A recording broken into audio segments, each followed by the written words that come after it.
Online class റൂമിലേക്ക് എല്ലാവർക്കും സ്വാഗതം. നമ്മുടെ ക്ലാസ് റൂമിൽ +1 ഇംപ്രൂവ്മെൻറ്റ് എക്സാമിനേഷൻ മുന്നിൽ കണ്ടുകൊണ്ടുള്ള പഠന പ്രവർത്തനങ്ങൾ നടന്നുകൊണ്ടിരിക്കുകയാണല്ലോ.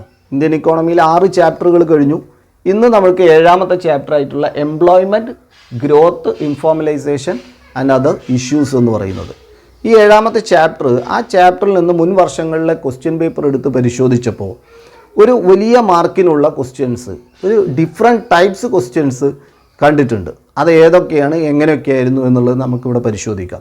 അപ്പോൾ ഇന്ത്യയിലെ തൊഴിലിടങ്ങളെക്കുറിച്ചും അവിടുത്തെ ഫോർമൽ, ഇൻഫോർമൽ തൊഴിലുകളെക്കുറിച്ചും തൊഴിലില്ലായ്മയെക്കുറിച്ചും അതിൻ്റെ പ്രശ്നങ്ങളെക്കുറിച്ചും ഒക്കെ ഈ ചാപ്റ്ററിൽ കാര്യമായിട്ട് ഡിസ്കസ് ചെയ്യുന്നുണ്ട്.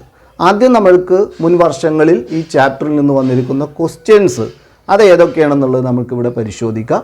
തുടർന്ന് ഈ ചാപ്റ്ററിലെ പ്രധാനപ്പെട്ട ഭാഗങ്ങൾ ഏതൊക്കെയാണെന്നുള്ളത് കണ്ടു നോക്കിക്കഴിഞ്ഞാൽ സ്വാഭാവികമായിട്ടും ഈ ചോദ്യങ്ങൾക്കൊക്കെ നമുക്ക് ആൻസർ ചെയ്യാനുള്ള ഒരു ആറ്റിറ്റ്യൂഡ് കൂടി ഉണ്ടായിരിക്കും. അത് നിങ്ങൾക്ക് നോട്ടിലേക്കൊക്കെ ആയിട്ട് ആ ക്വസ്റ്റ്യന് ആൻസറുകളൊക്കെ പകർത്തി വെക്കുക. ഇവിടെ നിങ്ങൾക്ക് ആദ്യം നമുക്ക് ക്വസ്റ്റ്യൻസ് ഒക്കെ നോക്കാം. ഈ ക്വസ്റ്റ്യൻസ് ഒന്ന് പരിശോധിച്ച് നോക്കൂ. ഈ 7ാമത്തെ ഈ ചാപ്റ്ററിൽ നിന്ന് ഒരു 1 വേർഡ് ക്വസ്റ്റ്യൻ ഇങ്ങനെ വന്നിരുന്നു. Which of the following indicates worker population ratio. അവിടെ വർക്കർ പോപ്പുലേഷൻ റേഷ്യോ എന്ന് പറയുന്നത് എന്താണെന്നുള്ളതാണ്. ഇതിൽ ഓപ്ഷൻസ് തന്നിരിക്കുകയാണ് അല്ലേ. വർക്കർ പോപ്പുലേഷൻ റേഷ്യോ എന്ന് പറയുന്നിടത്ത് total number of workers divided by population into 100 ആണോ, അതല്ല population divided by total number of workers into 100 ആണോ, total number of workers divided by labour force into 100. അത് കുറച്ച് കീനായിട്ട് പോകുന്നതാണ്. നമ്മളവിടെ വർക്കേഴ്സിനെ കുറിച്ച് ഡിസ്കസ് ചെയ്യുന്നിടത്ത് ഇത് പറയുന്നുണ്ട് അല്ലേ. അവിടെ നിന്ന് നമുക്കത് വ്യക്തമാവുന്നതാണ്. മറ്റൊരു ക്വസ്റ്റ്യൻ ഇതായിരുന്നു. Find 2 examples each for the categories self employed, regular salaried employees and casual wage labours.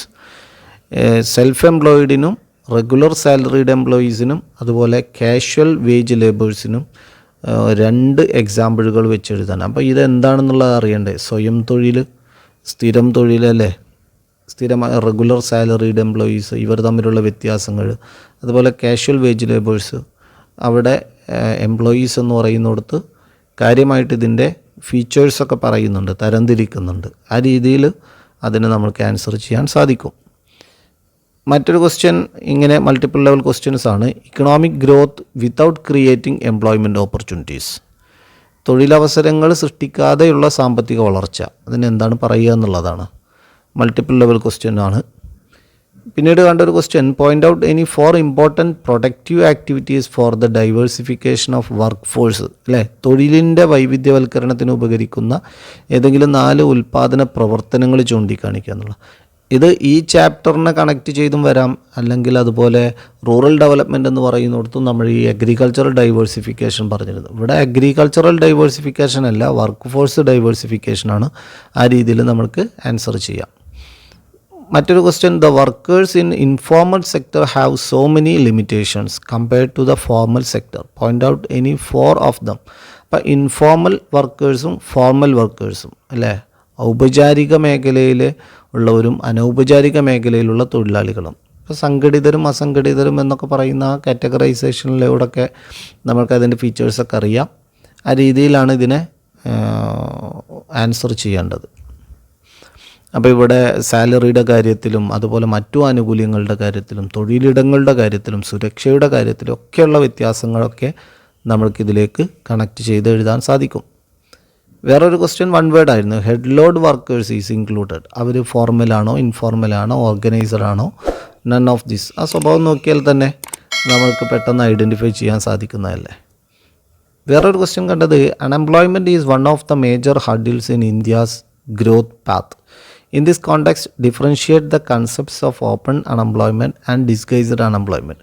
Question ഇതാണ്. ഇന്ത്യയുടെ വികസന പാതയിൽ വലിയ തടസ്സങ്ങളായി നിലകൊള്ളുന്നതിലൊന്നാണ് തൊഴിലില്ലായ്മ, അൺഎംപ്ലോയ്മെൻറ്റ് എന്ന് പറയുന്നത്. ഈ സന്ദർഭത്തിൽ പ്രത്യക്ഷ തൊഴിലില്ലായ്മയും പ്രച്ഛന്ന തൊഴിലില്ലായ്മയും എന്തെന്ന് വേർതിരിക്കുക. അപ്പോൾ ഓപ്പൺ അൺഎംപ്ലോയ്മെൻറ്റും ഡിസ്ഗൈസ്ഡ് അൺഎംപ്ലോയ്മെൻറ്റും. അപ്പോൾ പ്രച്ഛന്ന തൊഴിലില്ലായ്മ കാര്യമായിട്ട് കാണപ്പെടുന്ന കാർഷിക മേഖലയിലാണ്. ഡിസ്ഗൈസ്ഡ് അൺഎംപ്ലോയ്മെൻറ്റ് മാർജിനൽ പ്രോഡക്റ്റ് 0 നെഗറ്റീവായിരിക്കും എന്നൊക്കെ പറയുന്ന ആ കാര്യങ്ങളൊക്കെയാണ് ഇതിലേക്ക് കൊടുക്കേണ്ടത്. പിന്നീട് കണ്ട majority of workers in India are in informal economy. also refers to as an unorganized sector. Specify the worker under organized and unorganized sector and also point out social security benefit under organized sector. ഇവിടെ ഇന്ത്യയിലെ ഭൂരിഭാഗം തൊഴിലാളികളും അനൗപചാരിക മേഖലയിൽ അസംഘടിത മേഖലയിലാണ് ജോലി ചെയ്യുന്നത്. ഔപചാരിക മേഖലയിലെയും അനൗപചാരിക മേഖലയിലും തൊഴിലാളികളെ കണ്ടെത്തുക, അല്ലേ? ഔപചാരിക മേഖലയിൽ ജോലി ചെയ്യുന്നവർക്ക് ലഭിക്കുന്ന സാമൂഹ്യ സുരക്ഷാ മേന്മകൾ എന്നിവയും ചൂണ്ടിക്കാണിക്കുക. അപ്പോൾ ഓർഗനൈസ്ഡും അൺഓർഗനൈസ്ഡ് സെക്ടറുകളും ഫോർമൽ ഇൻഫോർമൽ സെക്ടറുകൾ ഏറെക്കുറെ നമുക്ക് അവിടെ തന്നെ അതിൻ്റെ ഫീച്ചേഴ്സും സാമ്യ വ്യത്യാസങ്ങളൊക്കെ കണ്ടെത്താൻ സാധിക്കും. അത് കോളം തിരിച്ചുകൊണ്ട് തന്നെ മാർക്കിനനുസരിച്ച് എഴുതണം. ഇതൊക്കെയാണ് ഈ 7ാമത്തെ ചാപ്റ്ററിൽ നിന്ന് പ്രധാനമായിട്ട് കണ്ട ക്വസ്റ്റ്യൻസ്. ഒരുപാട് ക്വസ്റ്റ്യൻസ് മുൻവർഷങ്ങളിൽ കണ്ടിട്ടുണ്ട്. ആ ചാപ്റ്ററിലെ പ്രധാനപ്പെട്ട ഭാഗങ്ങൾ കൂടി പരിശോധിച്ച് കഴിയുമ്പോൾ നമ്മൾക്ക് അത് ഏതൊക്കെയായിരുന്നു എന്നുള്ളത് പൂർണ്ണമായിട്ട് നമുക്ക് മനസ്സിലാവുന്നതാണ്. സാമ്പത്തിക ശാസ്ത്രത്തിലെ 7ാമത്തെ ചാപ്റ്ററായിട്ടുള്ള employment, growth, informalisation and other issues എന്ന് പറയുന്ന ചാപ്റ്ററാണ്. വിദ്യാർത്ഥികൾ മനസ്സിലാക്കേണ്ടത് എംപ്ലോയ്മെൻറ്റ് എന്ന് പറയുന്നത് it's a relationship between two parties, employer and employee. ഒരു എംപ്ലോയറും എംപ്ലോയിയും തമ്മിലുള്ള റിലേഷൻഷിപ്പാണ്, ഒരു കോൺട്രാക്റ്റ് ആണ് എംപ്ലോയ്മെൻറ്റ് എന്ന് പറയുന്നത്. അവിടെ റെമ്യൂണറേഷൻ പെയ്ഡ് ഔട്ട് ചെയ്യുന്നു, അത് ആക്സെപ്റ്റ് ചെയ്യുന്നു, അങ്ങനെ അതുമായി ബന്ധപ്പെട്ടിട്ടുള്ള പ്രവർത്തനങ്ങളൊക്കെ നടക്കുന്ന ഒരു സിറ്റുവേഷൻ, ദാറ്റ് ഈസ് എംപ്ലോയ്മെൻറ്റ് എന്ന് പറയുന്നത്. എന്തിനാണ് employment? What is the significance of employment? തൊഴിലെടുത്താൽ ഒരു ലൈവ്ലിഹുഡ് ഉണ്ടാവും, ഒരു ഉപജീവന മാർഗം എന്ന് പറയുന്നതിനപ്പുറം മെൻ്റൽ സാറ്റിസ്ഫാക്ഷൻ ഉണ്ടാവുന്നു. അതോടൊപ്പം തന്നെ ഒരു ഇക്കോണമിയുടെ ഗ്രോത്ത് ആൻഡ് ഡെവലപ്മെൻറ്റിന് ഒരു കോൺട്രിബ്യൂഷൻസ് എന്ന് പറയുന്നത് ഈ എംപ്ലോയ്മെൻറ്റിൽ നിന്ന് ഉണ്ടാകുന്നു എന്നുള്ളത് കൂടി നമുക്കറിയാവുന്നതാണ്. ഇന്ത്യയിലെ എംപ്ലോയ്മെൻറ്റുമായി ബന്ധപ്പെട്ടിട്ടുള്ള പഠനങ്ങൾ പ്രധാനമായിട്ടും എന്താണ് അതിൻ്റെ ആവശ്യം? Why we study about employment? എന്തിനാണ് തൊഴിൽ എന്നതുമായി ബന്ധപ്പെട്ട ഒരു പഠനം എന്ന് പറയുന്നത്? അതൊരു ഇക്കോണമിയിലെ quality and nature of employment reveal ചെയ്യണമെങ്കിൽ എംപ്ലോയ്മെൻറ്റിനെ കുറിച്ച് പഠനം നടത്തണം. അതോടൊപ്പം തന്നെ ഹ്യൂമൻ റിസോഴ്സസ് എങ്ങനെയാണ് പ്ലാൻ ചെയ്യേണ്ടത് എന്നുള്ളത് അറിയണമെങ്കിൽ അവിടുത്തെ എംപ്ലോയ്മെൻറ്റ് സിറ്റുവേഷൻസിനെ കുറിച്ച് അറിയണം. ഇതുപോലെ ഇക്കണോമിക് ഗ്രോത്ത് ആൻഡ് ഡെവലപ്മെൻറ്റിന് ഏതൊക്കെ സെക്ടറുകളാണ് അത് കാര്യമായിട്ട് കോൺട്രിബ്യൂട്ട് ചെയ്യുന്നത് എന്നറിയണമെങ്കിൽ എംപ്ലോയ്മെൻറ്റ് ലെവലുകളെ കുറിച്ച് മനസ്സിലാക്കിയിരിക്കണം. അതുപോലെ ചൈൽഡ് ലേബർ എക്സ്പ്ലോയിറ്റേഷനൊക്കെ കുറിച്ച് അറിയണമെങ്കിൽ എംപ്ലോയ്മെൻറ്റിനെ കുറിച്ച് കാര്യമായിട്ട് ഡീറ്റെയിൽഡ് ആയിട്ടുള്ള പഠനം നടത്തിയിരിക്കണം. മറ്റൊരെണ്ണം, തൊഴിലിടങ്ങളിൽ നിലനിൽക്കുന്ന പ്രധാനപ്പെട്ട പ്രശ്നങ്ങൾ എന്തൊക്കെയാണെന്നുള്ളത് പഠിച്ച് അതിന് പരിഹാരങ്ങൾ മുന്നോട്ട് വെക്കണമെങ്കിലും ഈ എംപ്ലോയ്മെൻ്റ് എന്ന് പറയുന്നതിനെ കുറിച്ച് കാര്യമായിട്ടുള്ളൊരു പഠനം നടന്നിരിക്കണം എന്നുള്ളതാണ്. എംപ്ലോയ്മെൻറ്റുമായിട്ട് ബന്ധപ്പെട്ട് പഠനങ്ങൾ നടക്കുമ്പോൾ അവിടെ വർക്കേഴ്സ് എന്ന് പറയുന്ന ഒരു വിഭാഗത്തെക്കുറിച്ച് അറിയണം. വർക്കേഴ്സ് എന്ന് പറയുമ്പോൾ all those who are engaged in economic activities, ഒരു സാമ്പത്തിക പ്രവർത്തനങ്ങളിൽ ഏർപ്പെടുന്ന എല്ലാവരെയും നമുക്ക് വർക്കേഴ്സ് എന്നുള്ളതിലേക്ക് വിളിക്കാം. ചില സാഹചര്യങ്ങൾ കൊണ്ട് അസുഖങ്ങൾ കാരണമായിട്ടോ അല്ലെങ്കിൽ മറ്റേതെങ്കിലും സീസണിൻ്റെ ഭാഗമായിട്ടോ അല്ലെങ്കിൽ ഫെസ്റ്റിവലിൻ്റെ ഭാഗമായിട്ടോ അല്ലെങ്കിൽ റിലീജിയസ് ആസ്പെക്ട്സിൻ്റെ ഭാഗമായിട്ടൊക്കെ ചിലപ്പോൾ തൊഴിലുകളിൽ അവർ പോകുന്നില്ല എങ്കിലും അത്തരക്കാരൊക്കെ വർക്കേഴ്സ് എന്ന് തന്നെയാണ് ഐഡൻറ്റിഫൈ ചെയ്യപ്പെടുന്നത്. ഇന്ത്യയിലെ എംപ്ലോയ്മെൻറ്റിൻ്റെ ഫീച്ചേഴ്സാണ് ആ പാഠഭാഗത്തിൽ ആദ്യ ഭാഗത്ത് തന്നെ പ്രധാനമായിട്ടും പറഞ്ഞു പോകുന്നത്. Features of employment in India. അവിടെ മനസ്സിലാക്കുന്നത് ഇന്ത്യയിലെ വർക്കേഴ്സിൽ 70% പുരുഷന്മാരും 30% സ്ത്രീകളുടെ പാർട്ടിസിപ്പേഷൻസ് എന്ന് പറയുന്നതുള്ളത്. അതോടൊപ്പം റൂറൽ ഏരിയകളിലാണ് ഈ വർക്ക് ഫോഴ്സ് കൂടുതലായിട്ട് എൻഗേജ് ചെയ്യുന്നത് എന്നും സീസണൽ എംപ്ലോയ്മെൻ്റ് ആണ് കാര്യമായിട്ട് ഈ രംഗത്ത് നിലനിൽക്കുന്നതെന്നും 7% മാത്രമേ ഓർഗനൈസ്ഡ് സെക്ടറിൽ നിലനിൽക്കുന്നുള്ളൂ, ബാക്കി 93% അൺഓർഗനൈസ്ഡ് സെക്ടറാണ് എന്നുള്ളതും അവിടെ ആ പാഠഭാഗത്തിൽ ഡിസ്ക്ലോസ് ചെയ്യുന്നുണ്ട്. അവിടെ തന്നെ പറയുന്നതാണ് participation in people in employment എന്ന് പറയുന്നത്. അതായത് വർക്കർ പോപ്പുലേഷൻ റേഷ്യോ എന്ന് പറയുന്നത് ഒരു രാജ്യത്തിലെ ജനസംഖ്യയിൽ അവിടുത്തെ എംപ്ലോയ്മെന്റ്, അവിടുത്തെ വർക്കേഴ്സിന്റെ റേഷ്യോ ആണ് വർക്കർ പോപ്പുലേഷൻ റേഷ്യോ എന്ന് പറയുന്നത്. Total number of workers divided by population into 100. അങ്ങനെയാകുമ്പോൾ അവിടുത്തെ വർക്കർ പോപ്പുലേഷൻ റേഷ്യോ എന്നുള്ളത് കിട്ടും. ഓരോ രാജ്യത്തിൻ്റെയും വർക്കർ പോപ്പുലേഷൻ റേഷ്യോ എന്ന് പറയുന്നത് വളരെ പ്രധാനപ്പെട്ട ഒരു ഇൻഡിക്കേറ്ററാണ്. ആ രാജ്യത്തിൻ്റെ ഗ്രോത്ത് ആൻഡ് ഡെവലപ്മെൻറ്റ് ഡിസൈൻ ചെയ്യുന്നിടത്ത് വളരെ പ്രധാനമായിട്ടും മനസ്സിലാക്കേണ്ട ഒരു ഇൻഡിക്കേറ്ററാണ് വർക്കർ പോപ്പുലേഷൻ റേഷ്യോ എന്ന് പറയുന്നത്. അവിടുത്തെ ജനസംഖ്യയിൽ ആ ജനസംഖ്യയിൽ എത്ര ശതമാനമാണ് അവിടുത്തെ വർക്കേഴ്സ് ഫോഴ്സ് എന്ന് പറയുന്നത് അവിടെ നിന്ന് മനസ്സിലാക്കാൻ സാധിക്കും. ഇന്ത്യയിൽ 39.8% ആണ് ഇന്ത്യയുടെ worker population ratio according to 2010. അവിടെ തന്നെ reason for variations of women workers in rural and urban area എന്ന് പറയുന്ന വളരെ ഒരു ചെറിയൊരു ഭാഗം കൂടി അവിടെ കാണാൻ സാധിക്കും. എന്തുകൊണ്ടാണ് ഈ ഗ്രാമീണ മേഖലയിലും അതുപോലെ നഗരങ്ങളിലും സ്ത്രീകളുടെ പങ്കാളിത്തം എന്ന് പറയുന്നത് തൊഴിലിടങ്ങളിൽ കുറയാനുണ്ടാവുന്ന കാരണം? അതിൽ പ്രധാനമായിട്ടും പറയുന്നത് ഒന്ന്, ഈ വിഭാഗത്തിൽ സ്ത്രീകൾക്കിടയിലുള്ള ലിറ്ററസി റേറ്റ് എന്ന് പറയുന്നത് കുറയുന്നത്, ഇല്ലിറ്ററസിയും അതുപോലെ എഡ്യൂക്കേഷണൽ അറ്റൈൻമെന്റും സ്വാഭാവികമായിട്ടും ആ വിഭാഗത്തിൽ കുറവാണ് എന്നുള്ളത് ഒരു കാരണമായിട്ട് പറയുന്നുണ്ട്. മറ്റൊന്ന്, ഒരു വലിയൊരു വിഭാഗവും പുരുഷന്മാരും അവർ മനസ്സിലാക്കുന്നത് അവരുടെ സ്ത്രീകൾ ഹൗസ് വൈഫായിട്ട് വീടുകളിൽ ഇരിക്കട്ടെ, സുരക്ഷിതരായിട്ടിരിക്കട്ടെ എന്നുള്ളതും. മറ്റൊരു കാരണമായിട്ട് പറയാവുന്നത് സോഷ്യൽ റിലീജിയസ് ഫാക്ടേഴ്സ് ഒക്കെ ഇത്തരത്തിൽ ഈ വിമൻ പാർട്ടിസിപ്പേഷൻസ് എന്ന് പറയുന്നത് ഈ എംപ്ലോയ്മെന്റ് രംഗത്ത് കുറയുന്നതിനുള്ള കാരണങ്ങളായിട്ട് നമുക്ക് ആ ചാപ്റ്ററിൽ നിന്ന് കണ്ടെത്താൻ സാധിക്കുന്നതാണ്. അവിടെ നിന്ന് അതിൻ്റെ മേജർ സെഗ്മെന്റിലേക്ക് കടക്കുകയാണ്. അവിടെ ഡിഫറെന്റ് കാറ്റഗറീസ് ഓഫ് വർക്കേഴ്സ് എന്ന് പറയുന്നിടത്ത് റെഗുലർ സാലറീഡ് എംപ്ലോയീസും സെൽഫ് എംപ്ലോയീസും അതുപോലെ കാഷ്വൽ വർക്കേഴ്സിനെയും കുറിച്ച് പരിചയപ്പെടുത്തുന്നുണ്ട്. റെഗുലർ സാലറീഡ് എംപ്ലോയീസ് എന്ന് പറയുന്ന ഒരു കാറ്റഗറി അവിടെ പരിചയപ്പെടുത്തുന്നുണ്ട്. എന്ന് പറഞ്ഞു കഴിഞ്ഞാൽ ഓർഗനൈസ്ഡ് സെക്ടറിൽ റെഗുലർ ആയിട്ട് സാലറിയും അതുപോലെ മറ്റ് അലവൻസുകളും ഒക്കെ ലഭിച്ചുകൊണ്ടിരിക്കുന്ന എംപ്ലോയ്മെന്റ് വളരെ സെക്യൂർ ആയിട്ടുള്ള ഒരു വിഭാഗം എന്ന് പറയുന്നത്. രണ്ടാമത് സെൽഫ് എംപ്ലോയീസ് എന്ന് പറയുന്നത് സ്വന്തമായിട്ട് തന്നെ അവരുടെ എന്റർപ്രണേഴ്സ് സെറ്റ് ചെയ്യുകയും അവരതിൻ്റെ വരുമാന മാർഗങ്ങൾ കണ്ടെത്തുകയും ചെയ്യുന്ന ഒരു വിഭാഗത്തെക്കുറിച്ച്. അതോടൊപ്പം കാഷ്വൽ വർക്കേഴ്സ് എന്ന് പറയുന്ന ഒരു വിഭാഗത്തെ, ഡെയിലി വേജുകൾ ഏൺ ചെയ്യുന്ന, ദിവസക്കൂലിക്ക് പണിയെടുക്കുന്ന ഒരു വിഭാഗത്തെക്കുറിച്ചും അവിടെ പറയുന്നുണ്ട്.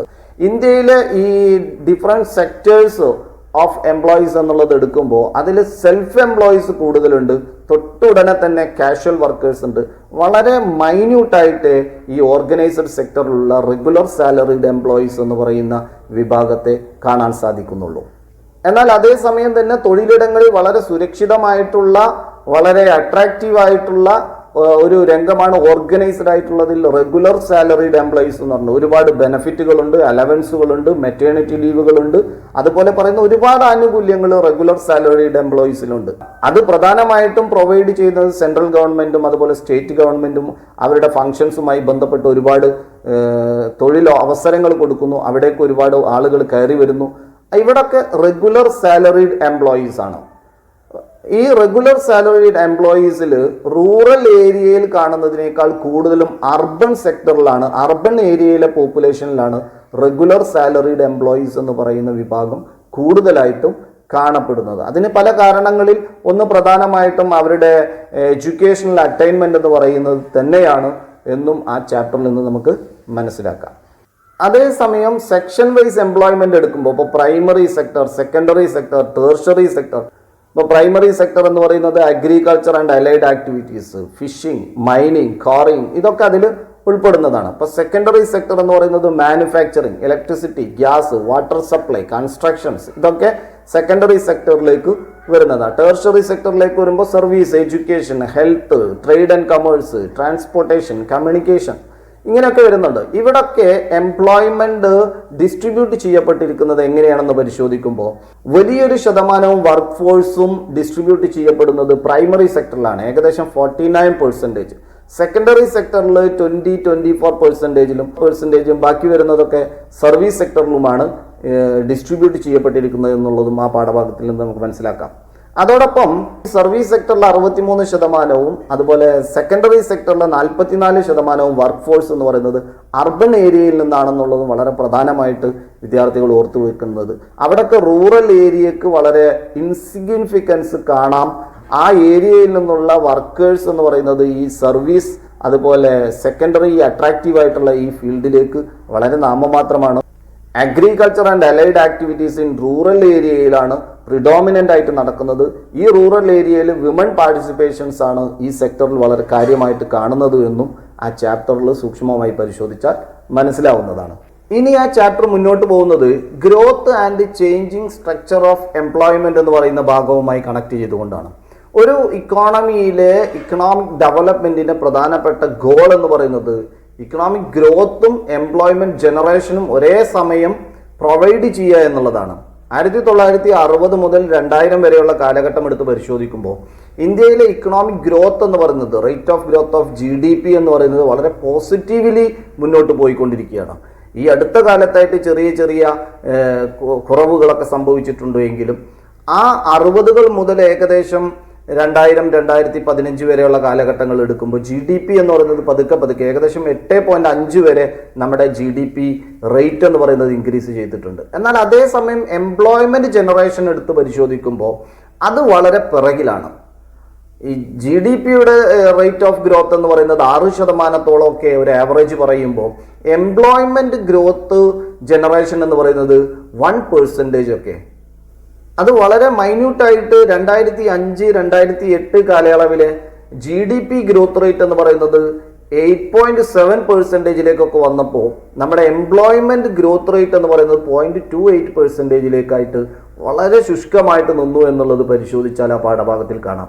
ഒരേ സമയം ഇന്ത്യൻ ഇക്കോണമിയിൽ ഗ്രോത്ത്, പ്രൊഡക്ഷൻസ്, സർവീസ്, ഗുഡ്സ്, അതിൻ്റെയൊക്കെ പ്രൊഡക്ഷൻസ് വളരെ കാര്യമായിട്ട് ഇൻക്രീസ് ചെയ്യുന്നതോടൊപ്പം എംപ്ലോയ്മെന്റ് ജനറേഷൻ എന്ന് പറയുന്നത് വളരെ കുറഞ്ഞു പോകുന്നു. ഈ ഒരു ഫിനോമിനയാണ് ജോബ്ലെസ് ഗ്രോത്ത് എന്ന് അറിയപ്പെടുന്നത്. തൊഴിൽ അവസരങ്ങൾ വളരെയധികം കുറയുന്നതോടൊപ്പം ഒരു രാജ്യത്ത് ഉൽപാദനം വളരെ കാര്യമായിട്ട് വർദ്ധിക്കുക. അപ്പോൾ തൊഴിൽ നൽകാതെ ഉൽപാദനം വർദ്ധിക്കുന്ന ഒരു പ്രതിഭാസം ഇന്ത്യൻ ഇക്കോണമിയിൽ ഈ റീസെൻ്റ് ആയിട്ട് കണ്ടുകൊണ്ടിരിക്കുകയാണ്. അതിനെയാണ് ജോബ്ലെസ് ഗ്രോത്ത് എന്ന് പറയുന്നത്. ഈ കാര്യം വിദ്യാർത്ഥികൾ കാര്യമായിട്ട് പാഠപുസ്തകത്തിലെടുത്ത് പരിശോധിക്കേണ്ടതാണ്. അതുപോലെ ജോബ്ലെസ് ഗ്രോത്തിന്റെ കൂടെ തന്നെ മനസ്സിലാക്കേണ്ട 1-2 പദങ്ങൾ കൂടി അതിലുണ്ട്. കാഷ്വലൈസേഷൻസ് ഓഫ് വർക്കേഴ്സ്, അതുപോലെ ഇൻഫോർമലൈസേഷൻസ്.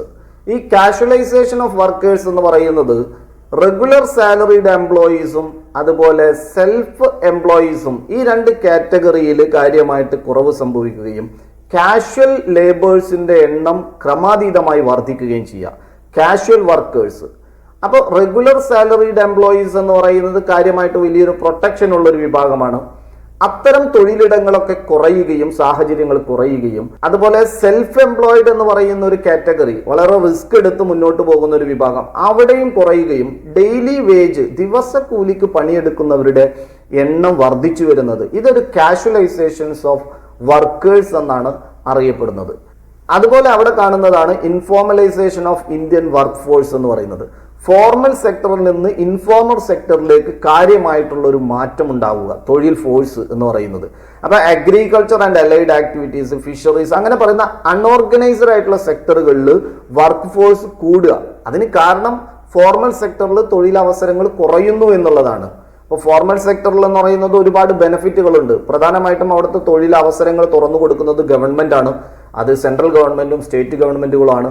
അവിടുത്തെ തൊഴിലാളികളെ സംബന്ധിച്ചിടത്തോളം ഒരുപാട് ബെനിഫിറ്റുകളുണ്ട്. സാലറി റെഗുലർ ആണ്, അതോടൊപ്പം പ്ലസ് അലവൻസുകളുണ്ട്, മറ്റു ആനുകൂല്യങ്ങളുണ്ട്, സെക്യൂരിറ്റി ഉണ്ട്. ഇൻഫോർമൽ സെക്ടറിലേക്ക്, അൺഓർഗനൈസ്ഡ് സെക്ടറിലേക്ക് വരുമ്പോൾ ഇതൊന്നും ലഭിക്കുന്നില്ല. അപ്പോൾ തൊഴിൽ ഫോഴ്സിനെ സംബന്ധിച്ചിടത്തോളം ഫോർമൽ സെക്ടറിലേക്ക് ആക്സസ് ചെയ്യാൻ കഴിയാത്തത് കൊണ്ട് ഇന്ത്യയിലെ തൊഴിൽ രംഗം എന്ന് പറയുന്നത് ഒരു ഇൻഫോർമലൈസേഷൻ എന്ന് പറയുന്നത്, അൺഓർഗനൈസ്ഡ് സെക്ടറിൽ തൊഴിലാളികളുടെ എണ്ണം വളരെയധികം വർദ്ധിച്ചുകൊണ്ടിരിക്കുന്ന ഒരു സാഹചര്യം, അതാണ് ഇൻഫോർമലൈസേഷൻ ഓഫ് വർക്ക് ഫോഴ്സ് എന്ന് പറയുന്ന ഭാഗം പറയുന്നത്. അപ്പൊ കാഷ്വലൈസേഷൻ ഓഫ് വർക്ക് ഫോഴ്സും അതുപോലെ ഇൻഫോർമലൈസേഷൻ ഓഫ് വർക്ക് ഫോഴ്സും ജോബ്ലെസ് ഗ്രോത്തും, ഈ 3 പദങ്ങളും വിദ്യാർത്ഥികൾ കാര്യമായിട്ട് അവിടെ നിന്ന് എടുത്ത് പരിശോധിക്കണം. അവിടെ ഇൻഫോർമൽ സെക്ടറിലെ വർക്കേഴ്സിനെ എടുത്ത് നോക്കുമ്പോൾ അവർക്ക് റെഗുലർ ഇൻകം എന്ന് പറയുന്നത് കിട്ടുന്നില്ല. അതോടൊപ്പം തന്നെ അവരുടെ തൊഴിലിടങ്ങളിൽ അവർക്ക് പ്രൊട്ടക്ഷൻ ഇല്ല. മറ്റു യാതൊരു അറിയിപ്പും ഇല്ലാതെ അവരുടെ തൊഴിലിടങ്ങളിൽ നിന്ന് അവരെ പിരിച്ചുവിടാം. അതോടൊപ്പം തന്നെ ഈ ഇൻഫോർമൽ സെക്ടറിൽ ഉപയോഗിക്കുന്ന ടെക്നോളജി എന്ന് പറയുന്നത് വളരെ ബാക്ക്വേർഡ് ആയിട്ടുള്ളതാണ്.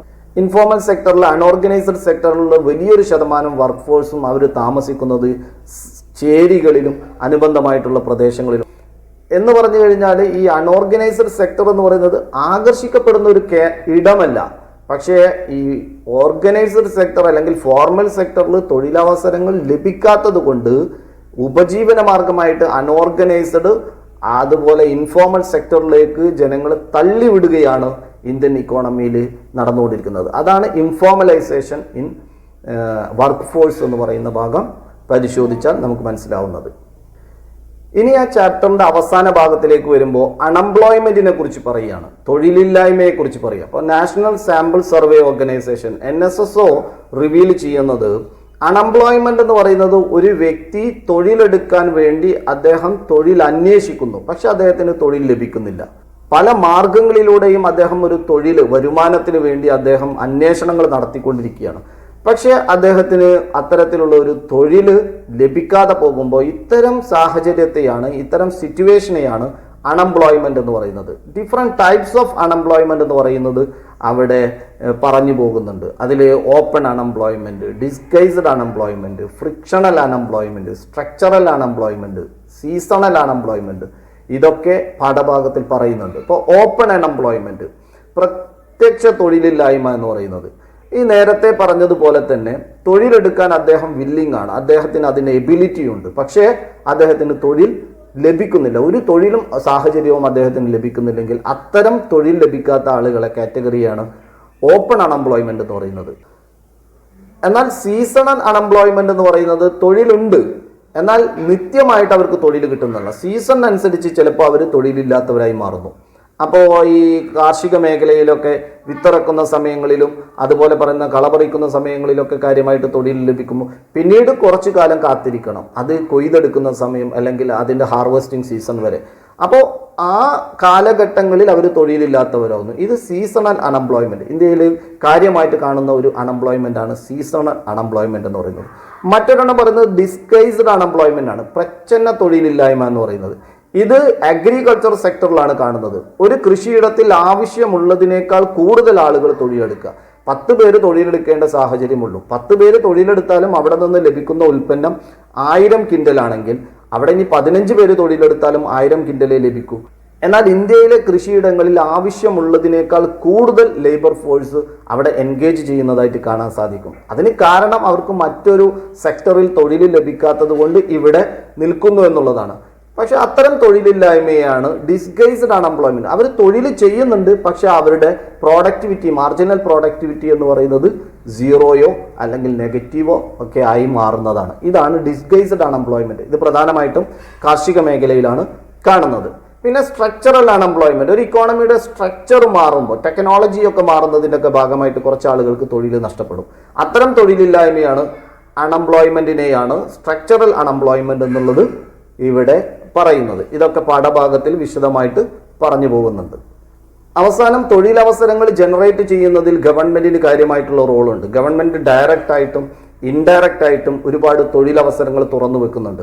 ഡയറക്റ്റ് ആയിട്ട് ഗവൺമെന്റിന്റെ ഗോൾസും ഒബ്ജക്റ്റീവ്സും സാറ്റിസ്ഫൈ ചെയ്യുന്നതിന് വേണ്ടിയുള്ള അവരുടെ അഡ്മിനിസ്ട്രേറ്റീവ് വിങ്ങിലേക്ക് ഒരുപാട് ആളുകളെ ഗവൺമെന്റ് എംപ്ലോയീസ് ആയിട്ട് അപ്പോയിന്റ് ചെയ്യുമ്പോൾ അതൊരു ഡയറക്റ്റ് എംപ്ലോയ്മെന്റ് ജനറേഷൻ ഓപ്പർച്യൂണിറ്റി ആയിട്ട് കാണാൻ പറ്റും.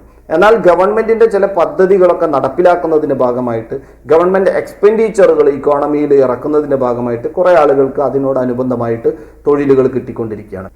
ഇത് ഇൻഡയറക്റ്റ് ആയിട്ട് എംപ്ലോയ്മെന്റ് ജനറേഷൻസ് നടത്തുന്നതാണ് എന്നുകൂടി ആ ചാപ്റ്ററിൽ. ഇപ്പോൾ ഇവിടെ നമ്മൾ കണ്ടു കഴിഞ്ഞത് ഈ 7ാമത്തെ ചാപ്റ്ററിൽ നിന്ന് മുൻ വർഷങ്ങളിൽ ചോദിക്കപ്പെട്ട ചോദ്യങ്ങളും അതോടൊപ്പം ഈ 7ാമത്തെ ചാപ്റ്ററിലെ പ്രധാനപ്പെട്ട ഭാഗങ്ങൾ ഏതൊക്കെയാണെന്നുള്ളതും നമ്മളിവിടെ ഡിസ്കസ് ചെയ്തു കഴിഞ്ഞു. ഇനി നിങ്ങൾ കൃത്യമായിട്ട് നോട്ടുകളിലേക്ക് അത്തരം ചോദ്യങ്ങളും അവിടേക്ക് കൊടുക്കേണ്ട ആൻസറുകളുടെ വാല്യൂ പോയിന്റുകൾ എന്തൊക്കെയാണെന്നുള്ളത് ചെറിയ രീതിയിലൊക്കെ അത് എഴുതി ക്രമപ്പെടുത്തി വെക്കുക. എത്രയും എളുപ്പത്തിൽ നമ്മൾക്ക് ആ ചാപ്റ്ററിൽ നിന്ന് ചോദിക്കുന്ന ചോദ്യങ്ങൾക്കൊക്കെ പൂർണ്ണാർത്ഥത്തിൽ ഉത്തരങ്ങൾ നൽകി മുഴുവൻ സ്കോറും നേടാൻ പറ്റുന്ന രീതിയിലുള്ള ഒരു സ്റ്റഡി മെറ്റീരിയലായിട്ട് നിങ്ങളുടെ നോട്ട്ബുക്കിനെ മാറ്റിയെടുക്കുക. ഏതായിരുന്നാലും അടുത്ത ദിവസം നമുക്ക് മറ്റൊരു ചാപ്റ്ററുമായിട്ട് കണ്ടുമുട്ടാം. Okay, by.